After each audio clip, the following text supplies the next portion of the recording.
Everything we do is geared around growing a crop in a field. And the majority of what I do is helping plan that beforehand or analyze and review it after the fact. We just have to prioritize what's most important.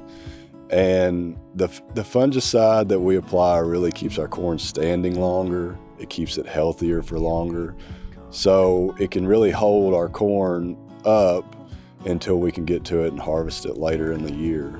We often talk about when we think about applying a fungicide and a grower's making a decision of whether or not he or she should apply a fungicide, they often look at the disease levels in the field or what they believe the disease levels might be and whether or not the disease pressure in the field will be yield limiting. I really think that is the decision, is what is the yield potential.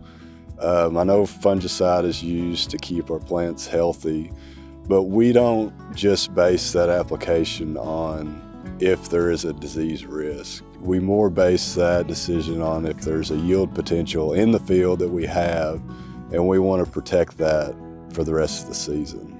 We use Trivapro for corn, Miravis Ace for wheat, Miravis Top for soybean. And the Trivapro was the first one we used. In our area, our biggest disease risk is southern rust. And that was the best product to protect us against southern rust. Normally, fungicides are recommended to lower that disease threshold so that you have less impact on yield.